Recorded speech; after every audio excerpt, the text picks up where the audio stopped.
very good evening, afternoon, and morning as per your spatial location. Welcome to the ninth webinar of the series Biodiversity Conversations, India's Opportunities and Challenges. These webinars focus on various aspects of the National Mission on Biodiversity and Human Well-Being. This webinar series is jointly organized by the Office of the Principal Scientific Advisor to the Government of India, the National Biodiversity Authority, and the Biodiversity Collaborative. My name is Nandun Nan. I'm associated with the Terry School of Advanced Studies, New Delhi as a teacher, with the Biodiversity Collective as the coordinator of the Bioeconomy program, with Economic and Political Weekly as the co-editor of its review of environment and development, and Ecology, Economy and Society, the INSEE journal, as its managing editor. The topic for today's discussion is biodiversity and bioeconomy, locating bioresource-based development pathways. As we know, there are multiple avenues to imagine conservation with bioresource-based development. Sustainability of such development pathways depends on realization of benefits to the resource people on the one hand, and recognition of the contribution of the ecosystem services in the national income accounting system on the other. It also requires meticulous planning and continuous monitoring and targeted investments in resource generating activities such as ecosystem restoration. Today's webinar focuses on these dimensions for executing a multifaceted program to outline a roadmap to identify the contours of bioresource-based development pathways. This is a part of the Biodiversity and Bioeconomy program of the National Mission on Biodiversity and Human Well-Being, as I said earlier. The broad aim of this bioeconomy program is to identify and promote sustainable development pathways that are socially inclusive, economically viable, ecologically sustainable, and supported by appropriate institutions and instruments. I will present the broad contours of the bioeconomy program first. It will be followed by two eminent speakers that we have today, Pushpam Kumar and Priya Shamsundar, my co-workers in the domain of economics of environment and development. We are really happy that they have agreed to join us today to share their experiences with us. Before I begin, I have a few announcements to make. Please open your chat box as details will be sent there. Due to a technical glitch, we were unable to open the option of audience questions and comments at the time of registration, which is usually the case.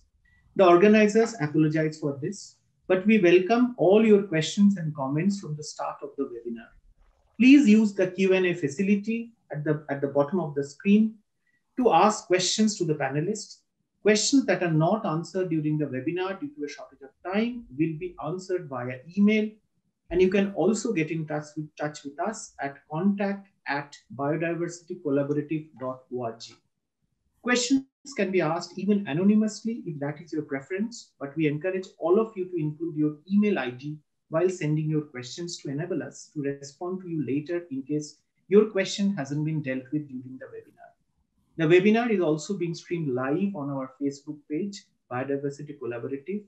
A recording of this webinar will be uploaded soon on our YouTube channel, Biodiversity Collaborative. The channel also has recordings of our previous webinars. Please note, we have updated the YouTube link as we had to resolve some technical issues. We gratefully acknowledge the support we have received from the Office of the Principal Scientific Advisor to the Government of India for conducting these webinars. During this webinar, the chat facility will be disabled. Please do not use the raise your hand function. We request you to use only the Q&A function to send your questions. Let me begin my presentation to give you a broad overview of the bioeconomy program.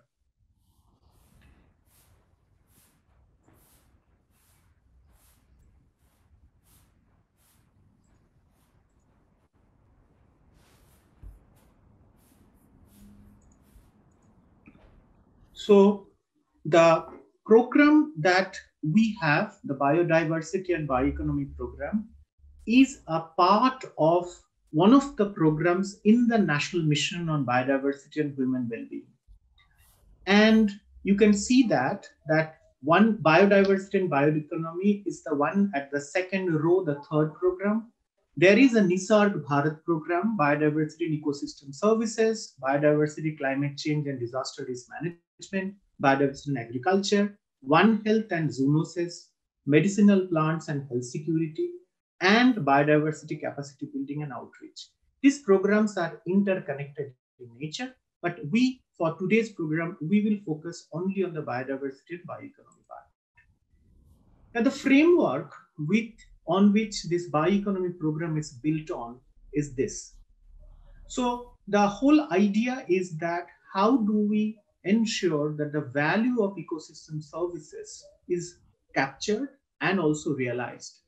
So the idea is that there are multiple ideas that are connecting each other. So on the one hand, you have institutional support. On the other hand, you have vibrant bioeconomy meeting the SDG goals as something which is the objective, and you have bioresource based livelihood. I will move from one to the other. The first objective of this bioeconomy program is to develop methods to value natural resources following the UN ACEA. In India, already much of the work has started, and soon the central government's National Statistical Office is going to come up with a plan as to how to capture and value the natural resources following the ecosystem accounting framework that has been agreed upon now, in the process of being agreed upon, and the UN system of environment economic accounting. In order to capture or in order to ensure the bioeconomy per se, of course, we need to ensure that the bioresources flows are coming from the healthy ecosystem. So what we intend to do this particular program, it needs to estimate the cost of stabilizing, augmenting, and sustaining flows of variety of ecosystem services, and also to check what is the value of such sustained flow of ecosystem services. This is the supply side of the bioeconomy that we are looking at. The question that comes up is that, yes, different ecosystems are to be degraded, ecosystem are to be restored, but what is the cost of doing that? What is the economic viability of such ecosystem restorations, and so on and so forth. This is also connected to the fact that due to the economic drivers, many ecosystems have been facing lots of ecosystem stress, and as a result of which there has been depletion on biodiversity, and also that there are certain areas which are having significant biodiversity, but at this moment they are in a degraded state. So the whole idea is to identify such areas which are maybe biodiversity hotspots, but having lots of depletion, facing lots of depletion. On the other hand, those areas which could have been a potential source of bioresource-based economic development, these are the two areas that this particular component intends to focus on. This takes me to the other side of the bioeconomy, and that is the demand side of it. So here, the question that are posed here is that we are looking for an economic development for conservation rather than economic development against conservation, or the trade-off, the usual trade-off that we have. We argue that bioresource-based economic activities that can generate livelihood of the members of local communities is very important. And this is important precisely because that the economic stake is something which is for the people who are ideally should be caring much for the such bioresources is further than others. And therefore, it is important to identify such bioresource-based economic activities, and this is exactly the objective 4 of the bioeconomy program intends to look at. At the same point of time, we also note that the other source of demand can be from the industries, where the abiotic inputs can be replaced by biotic inputs. And this will in turn can result into reduction of pollution in the location of industries. Now, these two sources of demand, one from the industry and the other from the local bioresource-based livelihood. This is expected to ensure that there is a consistent and sustained demand for the bioresources, which is on which the bioeconomy based on. Now, there have been many programs in India on the bioeconomy in the lines of bioeconomy, but most of the programs have been based on the supply side. So this particular program, the Bioeconomy program of the National Mission for Biodiversity and Human Well-Being, intends to look at a different direction. The direction is that how to ensure that the demand is felt, because at the end of the day, the value of bioresources must be realized by the resource people, and there lies the importance of this particular matter.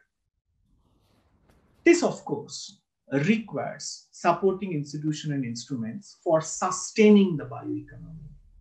And therefore, the potential of bioeconomy, this program intends to evaluate at select locations depending on biogeographical zones, depending on biomes, depending on select ecosystem services, and to identify what kind of supporting institution do we need. Do we need more powerful BMCs, biodiversity management committees, or more powerful panchayats, and so on and so forth, and what kind of instruments is required for such potential of the bioeconomy to be realized? Because there is a general understanding that if we allow economic activities to take place utilizing such bioresources, there will be no end, and immediately the bioresources will be degraded, and therefore the sustainability question will not be answered. We are acutely aware of that, but at the same point of time, bioresources provide the potential to reach or to improve the well-being of billions of people in India. All this cannot be done without building capacity, and that is the last objective of this bioeconomy program. And we identified four sets of stakeholders: the teachers, researchers, practitioners, and professionals. The idea is to ensure that the gains from the bioeconomy reaches to the population close to the bioresources. It is, after all, a 5-year to 10-year program that we are looking at, and in the end, we will be able to achieve a contours of a bioresource-based development pathway that itself will be able to sustain. I'll stop here, and I will now would be our next speaker, Pushpam Kumar, is the Chief Environmental Economist and Senior Economic Advisor to the United Nations Environment Program. He leads work on response to COVID-19, pollution and human capital, nature-based solutions, inclusive wealth, sustainable development goals, and nature-human development nexus. He has been instrumental in designing, implementing, and providing leadership to the operationalization of the concept of natural capital and its mainstreaming into development design and policy. May I request Pushpam to share his reflections on global landscape of bioeconomy. Over to you, Pushpam. Thank you very much, Nandan. Thanks for your kind words, and very happy to be here in this webinar. First question, can you hear me? Can you hear me? Yes, we can. Very good. So in given 10 minutes, I have been asked to give what is happening at the global level about bioeconomy and biodiversity, and what are the lessons which probably a country like India can learn, and in turn can offer some of the insights which Indian scholars and Indian governments have gathered in last few years or so. Biodiversity is important, number one. It is important for the economy, and Nandan has highlighted a few frameworks and analytics, but it is important for other very important issues. They are so important that this year the General Assembly of United Nations, just around 15 days back, they had a special session on biodiversity. They called it UN Biodiversity Summit.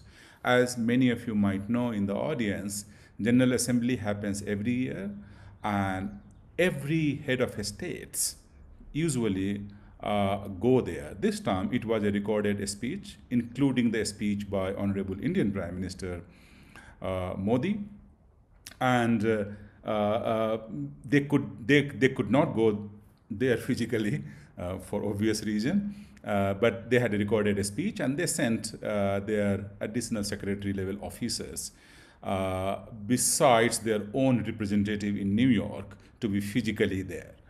And they had a 2-day session.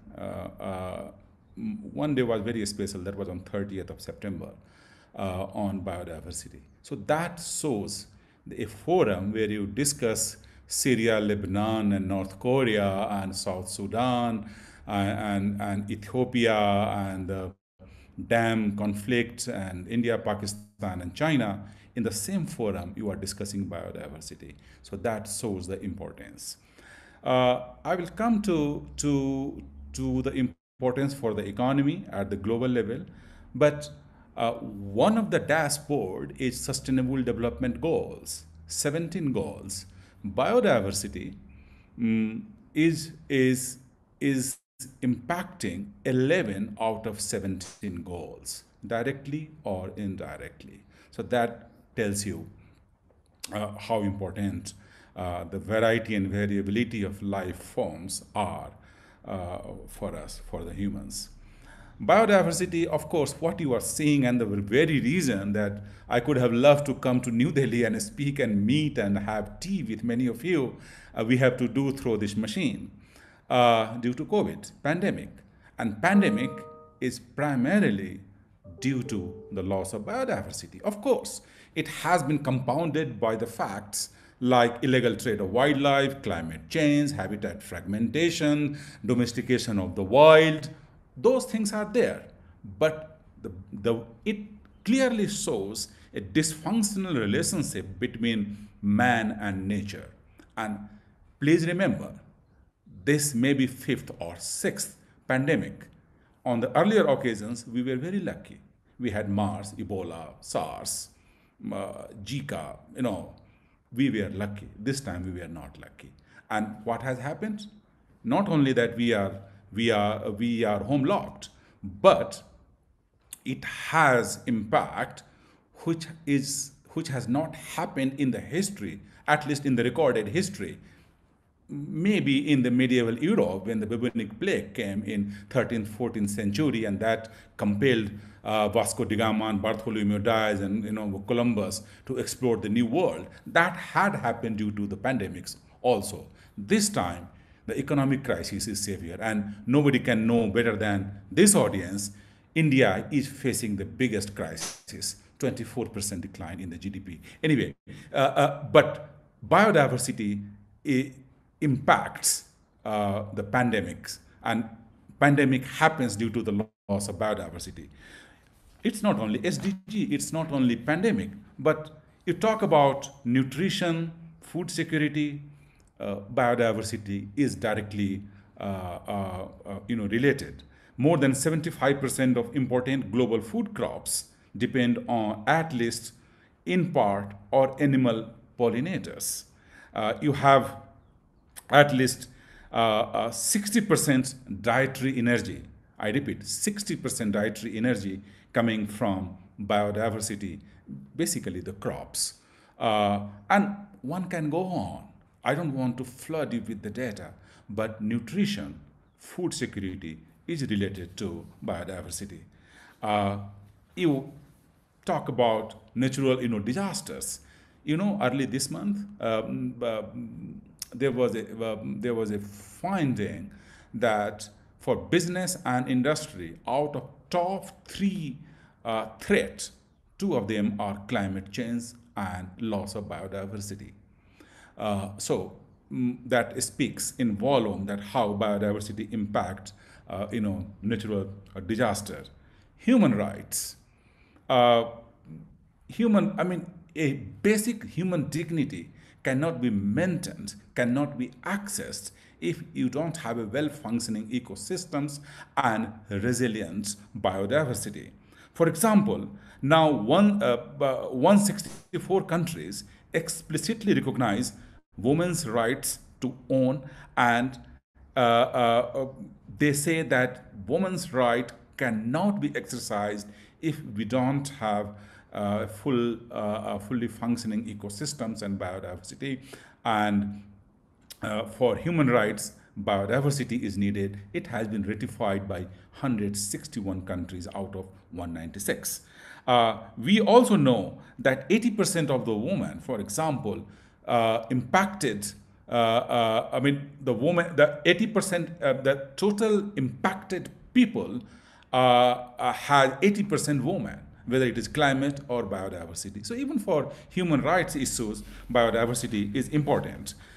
Now, the so biodiversity goes much beyond the economy, but the economy, when we talk about it, we have uh, estimates where for the production and the consumption, biodiversity supports again $44 trillion. 44 trillion, nearly half of the world's GDP comes from biodiversity. There was another estimates which was for G8 plus 5 countries for OECD Ministerial Meeting 2018, which was also accepted by IPBES, that 125 to 135 trillion US dollar is the contribution of nature to the economy. Obviously, this is much more than the world's GDP. And that also tells us that a large number of contribution of nature remains unaccounted, unassessed, and probably unmonetized. So there somebody wanted figure, it is available.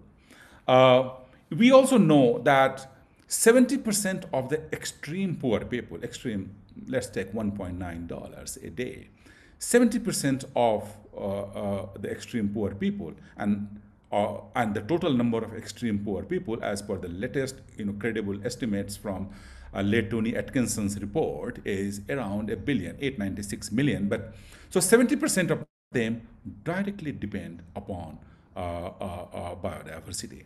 A large number of poor people, the estimate is 60%, they directly depend for their medicinal purposes on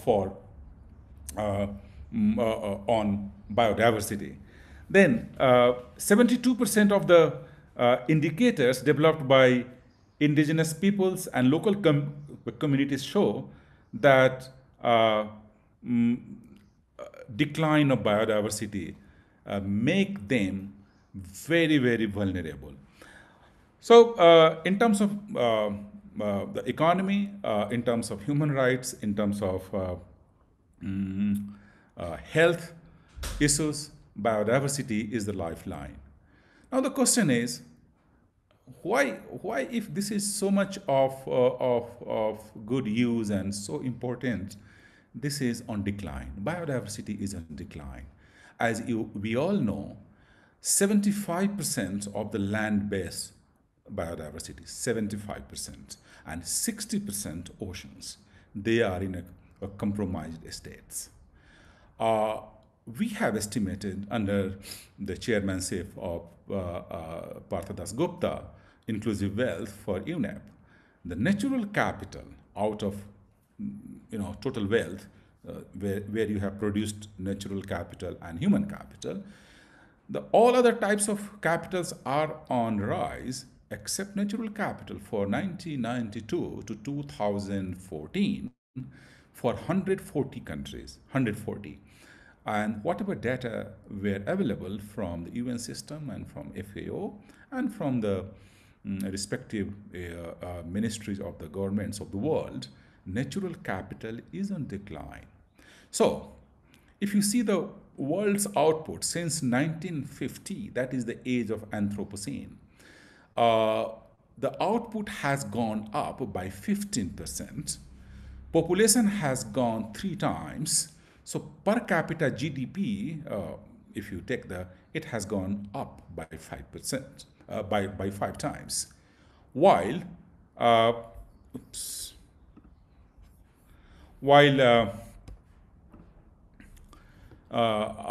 the natural capital has declined. And since it is more for Indian audience, in India also, natural capital is on decline. One of the studies which we did for DEA, Ministry of Finance, in 2018, natural capital in India is on decline, which is not very difficult to understand, where wildlife is shrinking, except, of course, the tiger number is increasing, but topsoil, 42% land from NRSA sources and ISRO, the data says it is on decline. I mean, it is in a degraded, condition. Extent varies, of course.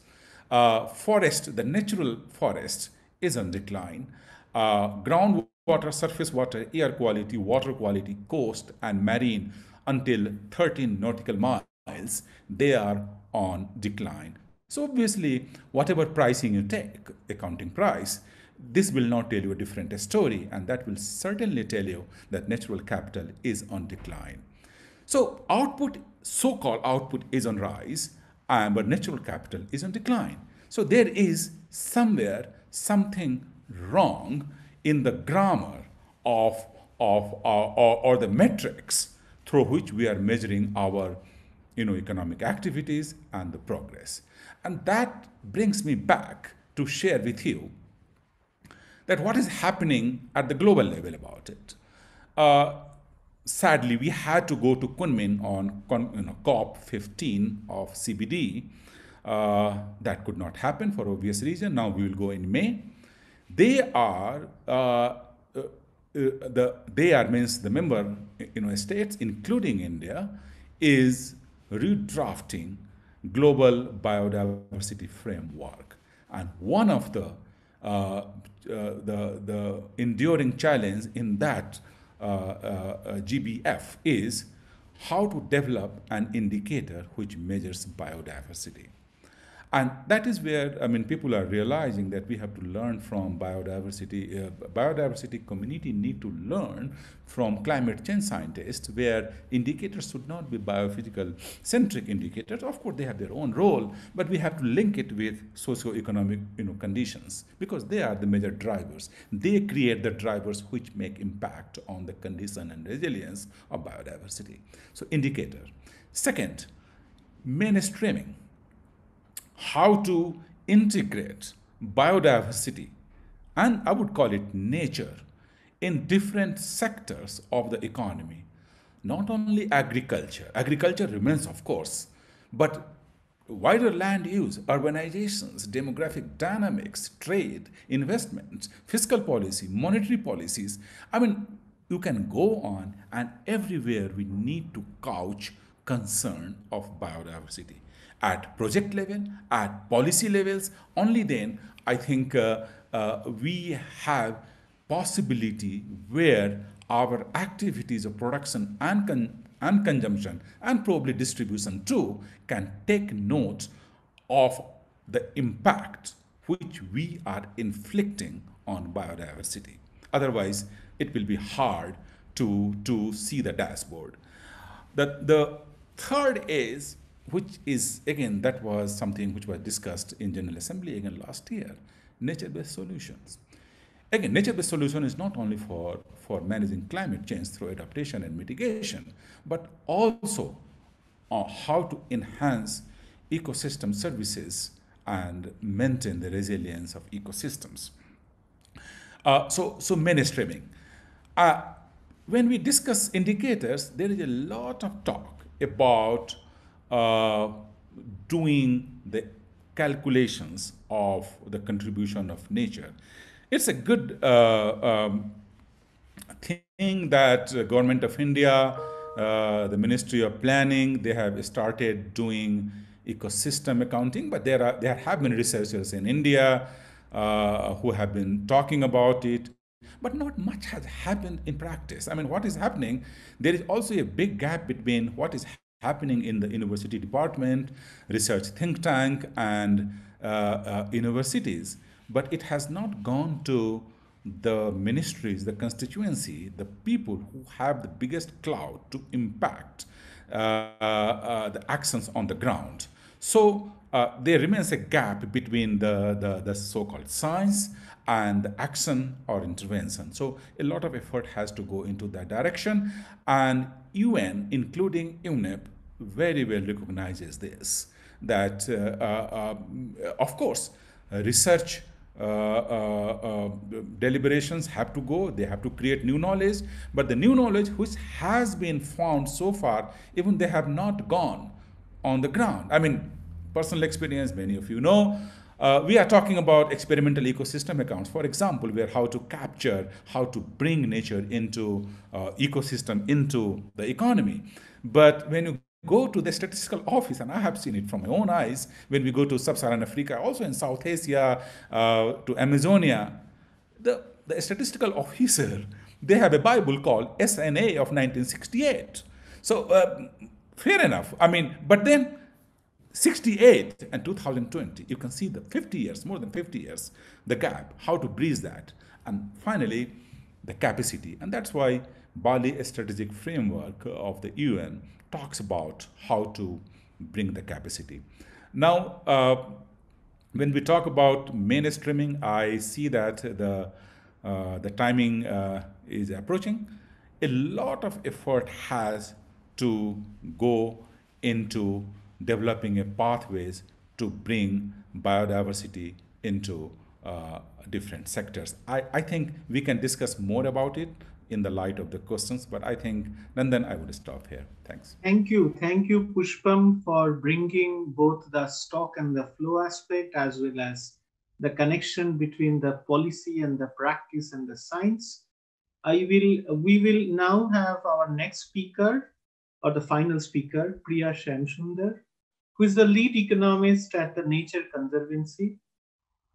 With extensive experience on the economics of environment and development, Priya's research covers a range of local to global, urban and rural environmental problems. At TNC, she leads a global science program on the economics of conservation that focuses on valuing green infrastructure, evaluating economic and social outcomes, identifying economic instruments, and assessing behavioral nudges that may motivate environmental actions. As many of us know, Priya was the founder director of SANDY, a research network that helps examine and identify solutions to shared environment development challenges across 7 countries in South Asia.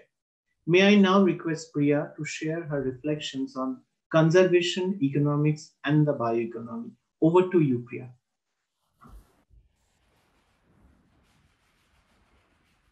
Priya, you need to unmute yourself.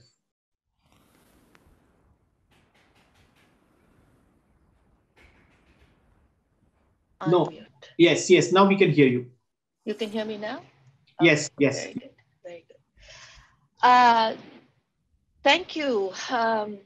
Good afternoon, good evening. Thank you for this invitation. Such a pleasure to share a screen as it is with old friends Nandan and Pushpam. It's good to be able to talk to you folks about the bioeconomy, and I'm very excited about the breadth of the coverage of this collaborative and what the government of India is trying to do. And so this is a very, as Pushpam indicated, it's a very important and incredibly complex problem to solve. So bringing a variety of ideas to the table is exactly what needs to happen, because we simply don't have a good set of solutions as yet, I think. Nandan identified a path towards those solutions, and an incredibly important task ahead, which we all need to work together on. Anyway, what I wanted to talk to you about was some of the work that we undertake at the Nature Conservancy. I don't know that many of you know the Conservancy. Hey, Nandan, I'm getting... I just want to make sure. Presume you will tell me. Priya, you are fine. You are just fine. Okay. Please go on. Okay, all right. So I wanted to talk to you about the work that the Nature Conservancy does. Now, many of you don't know the Conservancy. It's a large, large global environmental organization. So I'll take a second to talk to you about it. We work in something like 70 countries around the world. Our mission is to see a world where people and nature thrive. So it's sort of bringing this two groups together to ensure that we are not just surviving, but we are actually thriving. Um, TNC in India is relatively new. A lot of our work is around central India, but we work on a variety of issues related to protection of land, providing food and water sustainably, and tackling climate change. So just a very quick glimpse of what we do. When I joined so my own group, just to give you a sense of why this issue of bioeconomy is so important, what my own small little team does at the Conservancy is exactly what Nandan identified as the key considerations for bioeconomy. One is we want to understand the value of ecosystem services to people and how conservation uh, of these ecosystem services actually benefits people or doesn't, and what the costs of conservation are, and what are the distributional implications of conserving these ecosystem services. As Pupsham said, a lot of biodiversity has been lost, and there's a reason for this because there are opportunity costs to conserving biodiversity in many cases.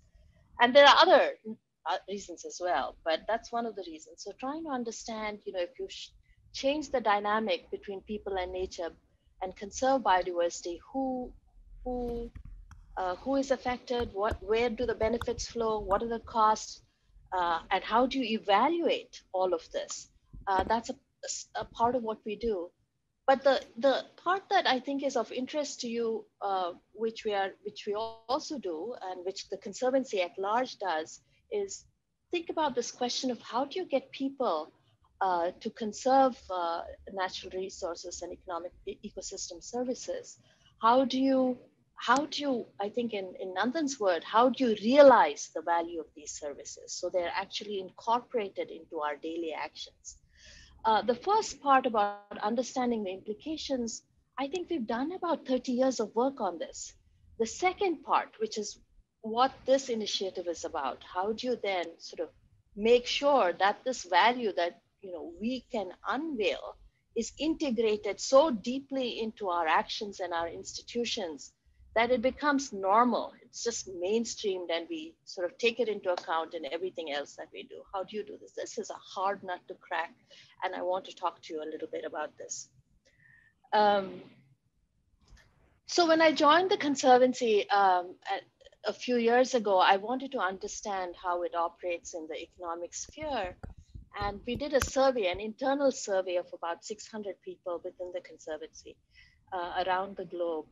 And the Nature Conservancy is probably the environmental NGO in the world that does the most with sort of economic instruments and economic strategies. We're sort of with 60 years of experience, there's a sort of a understanding that you really have to bring to bear a variety of instruments in order to make conservation happen and in order for it to work for people.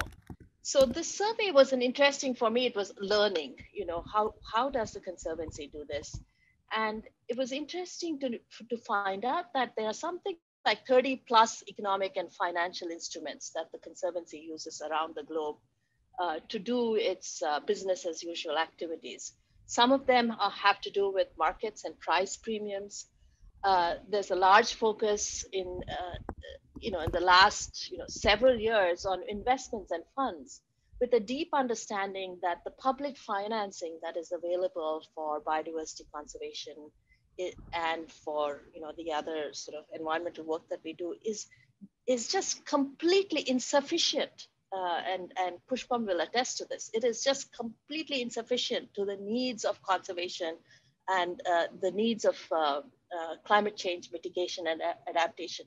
So you need to bring the private sector in, which is part of the bioeconomy. How do you get the private sector to internalize these issues and create resources to make it possible for a bioeconomy to take place? And that's sort of the investments and funds aspect of it. And TNC is on that path.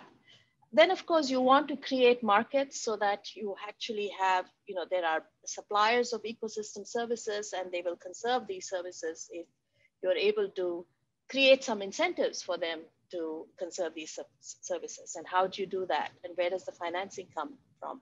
Property rights instruments, resource rights. I mean, if people are not clear or not secure in their rights, they have relatively less incentive to invest in natural resources. So identifying mechanisms to strengthen those rights. And then there's other things like offset schemes and credit insurance instruments and fiscal transfers and so on.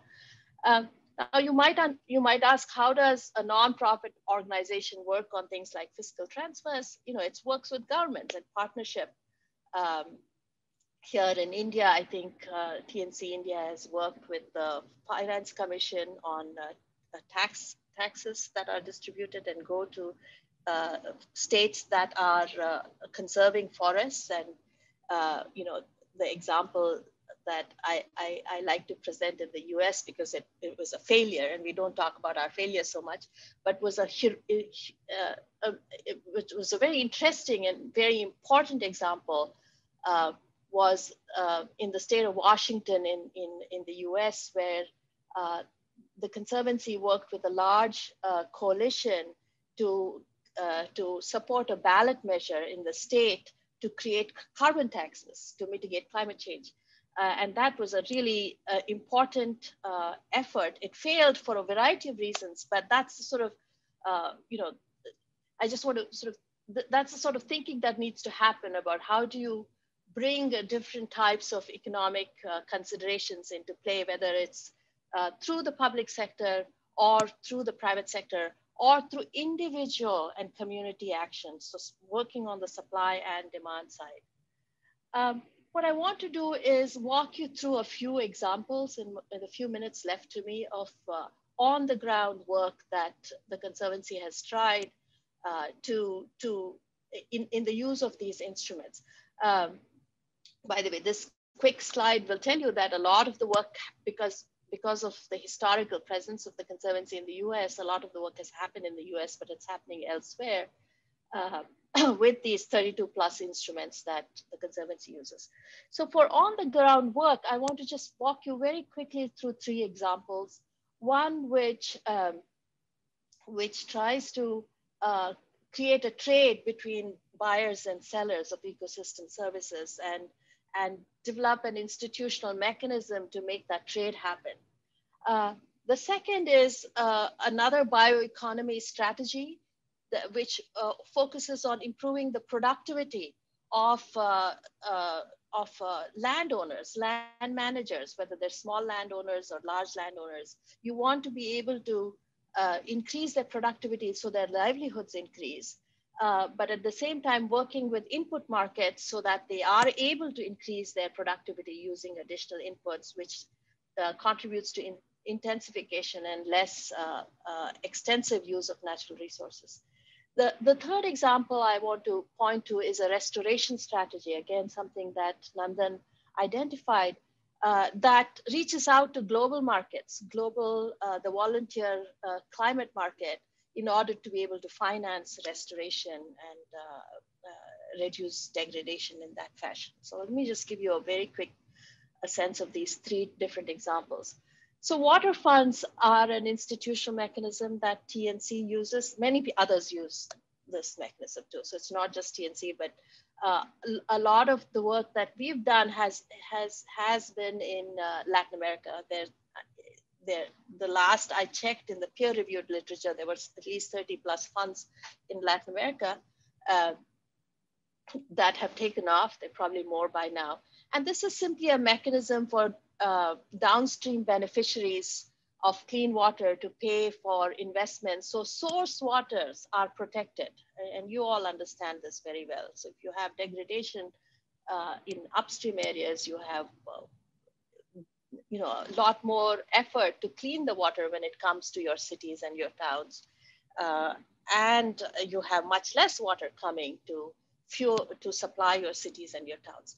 So TNC is a very strong proponent of these water funds. And basically you create an institutional mechanism, a trust fund, which capitalizes resources. It can either bring in resources from the private sector and public utilities after showing that the service that is provided by reducing that degradation in upstream areas, by reducing forest loss in upstream areas, you can actually increase either the quality or the quantity of water in downstream areas. So there's a lot of science that goes into this, by the way, just like really water flows and hydrology to model the changes that happen when you do source water protection to the water that is supplying towns and cities.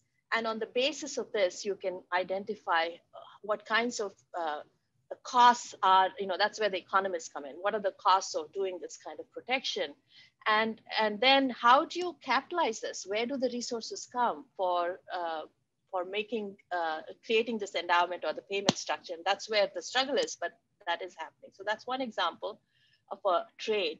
The other example is, sustainable ranching. This is a big part of sort of deforestation in the Amazon basin, many parts of South America, is because of cattle production.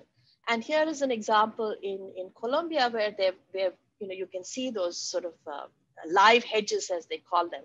They create these live hedges to bring the cattle together in reduced areas by creating or increasing the productivity by bringing additional protein through payments to ranchers to allow certain lands to naturally regenerate while they intensify the production of the input into cattle in other areas, and creating nurseries so farmers have easy access to input. So if you want a bioeconomy to flourish, you want to be thinking about how do these farmers increase their productivity and where are the bottlenecks in the inputs that are required, in the input markets that are required to increase this productivity, so that then the extensification margin is reduced and there's less deforestation and degradation and foraging happening in the forested areas.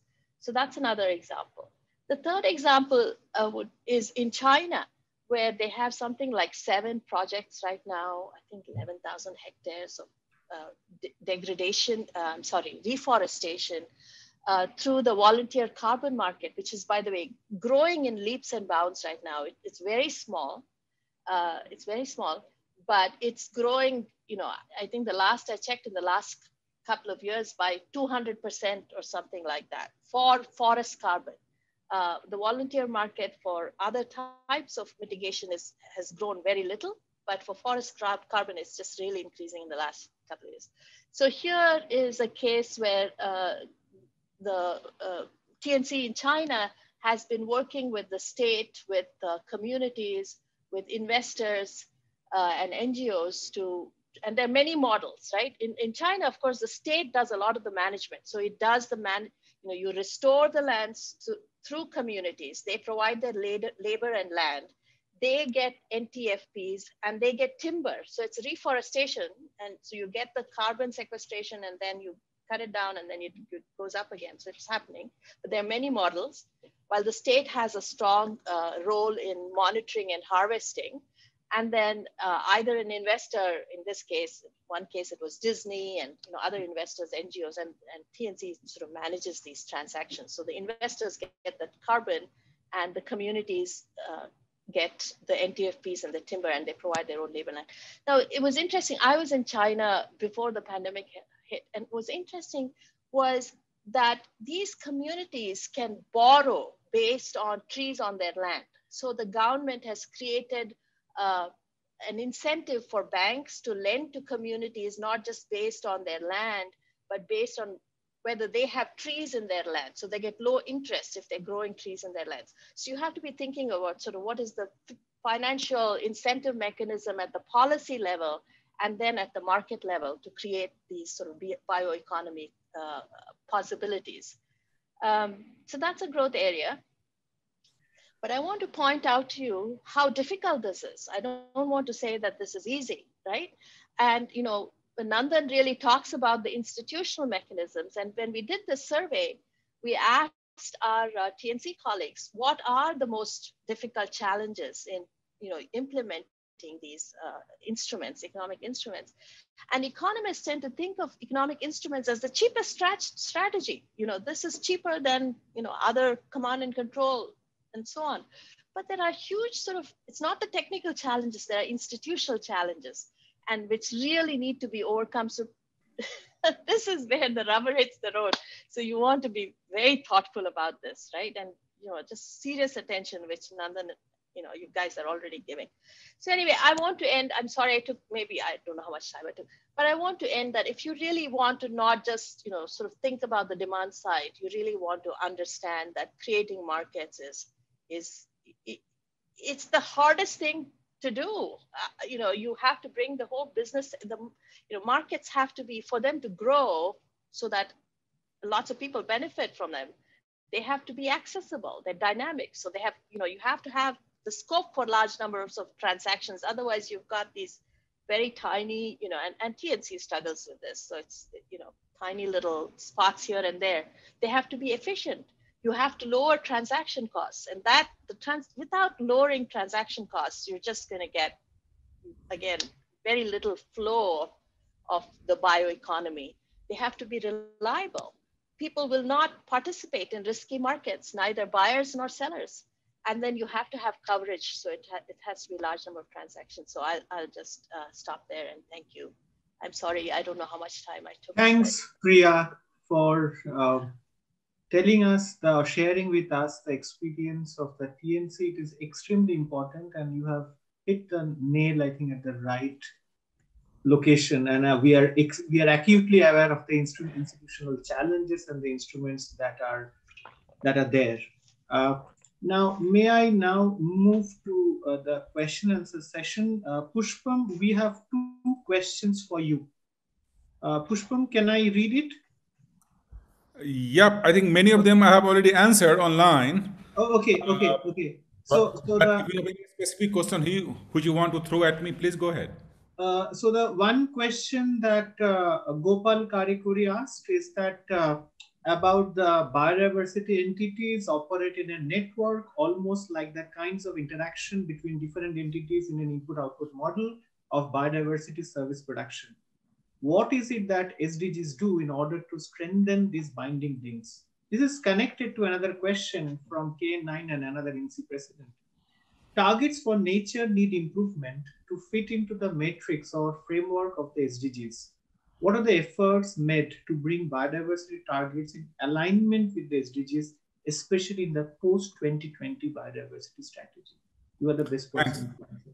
Thank you very much. Both the questions are really very perceptive. So thanks to both Nainan and Karikuri.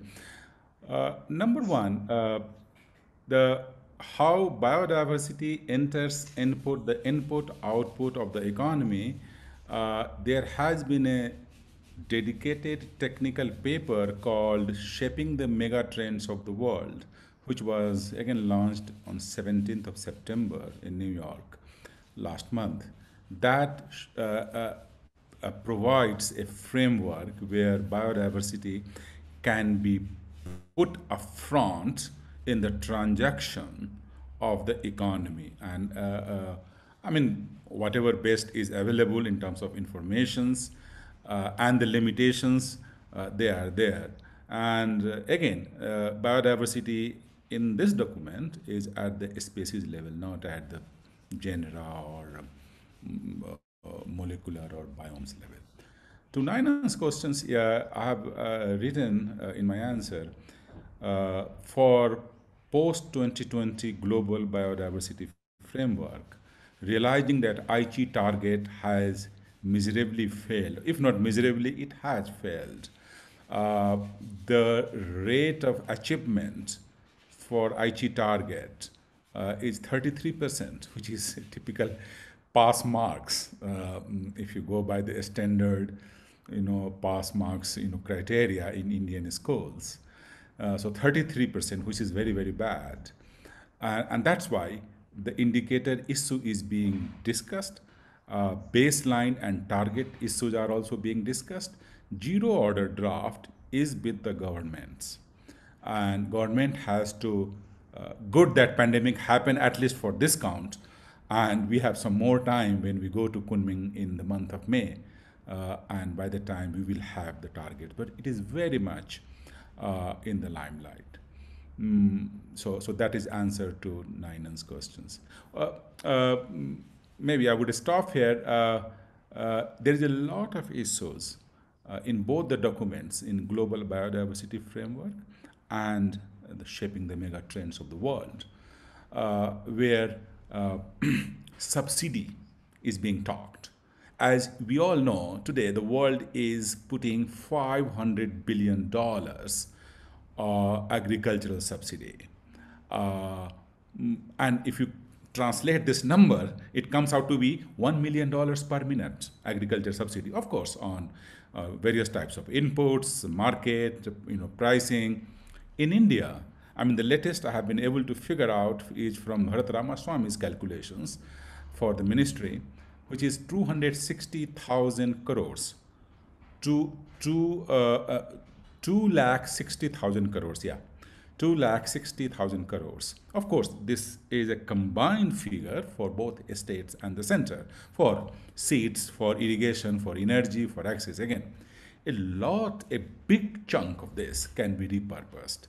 And the estimate is that if we even 10% subsidy is repurposed, I think a lot of investment can go for financing of the biodiversity, which India has the potential to do. It is also true for the world, but certainly for India. And without dismissing the point that subsidy has a social role, and we all know that. But if 10% is repurposed, a lot can be achieved for the sake of biodiversity. So again, I will stop here. Thanks, Pushpam. Priya, there are three questions for you. First is from two are from Gopal Karikuri. I'll read out the first one. Priya is Oh, presenting a. You can read that in the yeah, yeah, Q&A. I think I can. Yeah. So there are two It's questions from yeah. Gopal and another question below from Nainan. It was on the PES popularizing PES in India. Okay, I don't see Ninans, Okay. but I'll respond to Dr. Karekuri. Yes. Uh, Good evening, Dr. Karekuri. Good to see that you're here. I think your questions were related to ranching and sort of ecological responses. I think the whole point is to try and make sure there is some benefit on the ecological side.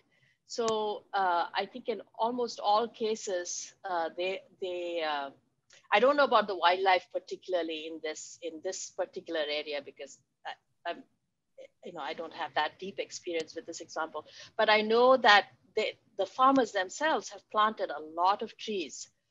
So I imagine, and it also reduces the pressure on the rest of the forest where the cows forage. But one of the outcomes they cite from this project is that this has worked it's at scale. It's worked in 87 municipalities, so it's a fairly large project which had World Bank input and whatnot.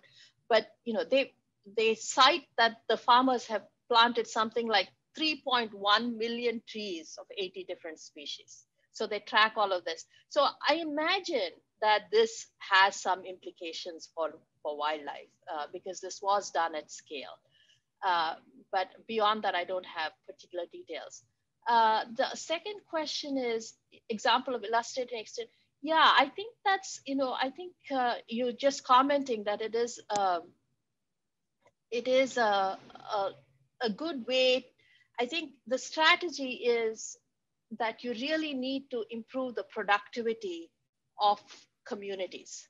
Uh, so how do you do that? And oftentimes it's either working with the outputs that they are producing. In this case, it's livestock, but they're working with in northern Kenya that Pushpam knows in community conservancies, again, where there's livestock is the main income and source of livelihood, to improve their productivity so their incomes increase, but at the same time, make that productivity increase happen in ways in which it doesn't extend the margin, the forage range, so that you have better inputs that go into increasing the productivity, but it doesn't mean that people are using larger amounts of land, which goes along with trying to set aside some land for natural regeneration or for restoration. So both of those things, trying to make both of those things happen simultaneously is the goal. Again, not easy, it takes a lot of work. So I don't want to, underscore any aspect of that. Nandan's question, Nainan's headway in Latin America and Japan, but failed in India. I think that's a very good point, and I'm puzzling over that myself. Actually, you don't have to go so far. I think there are many projects in Nepal, for example, where you have some sort of a PS, water related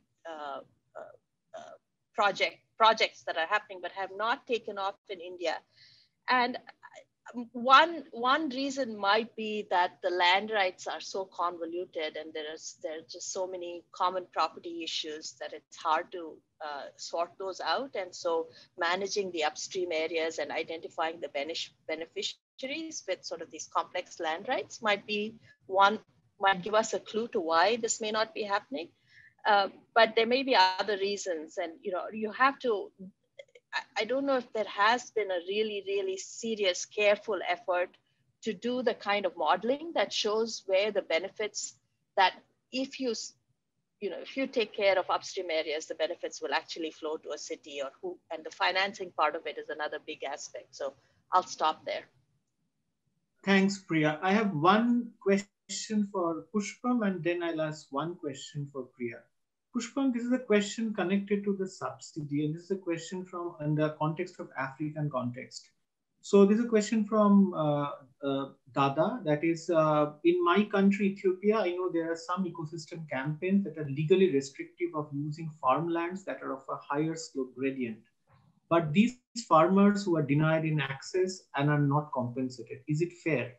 It is something that an old question of between social justice and ecological sustainability. So how do you respond to that?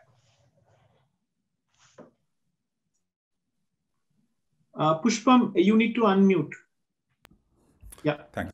No, my short answer is I don't know much about it, because it is true that I am next door, but I have not been able to pay attention to the local problem in Ethiopia. But I think distribution of the proceeds from the providers to the beneficiary remains a challenge in many parts of sub-Saharan Africa, including Ethiopia. But I may not have a very specific answer to these site-specific issues. Thanks, Pushpam. I have one question for Priya, specifically mentioned to you, and that is the methods used for economic valuation of biodiversity. I know it's a big question. So the question is that do you value the individual species or how all species in a particular ecosystem, because we know the issues. So into your response. Yeah, I think the way we see it is really looking at the ecosystem services that flow to people from a particular intervention. If you are trying to intervene in say in India, the example that Nainan gave of,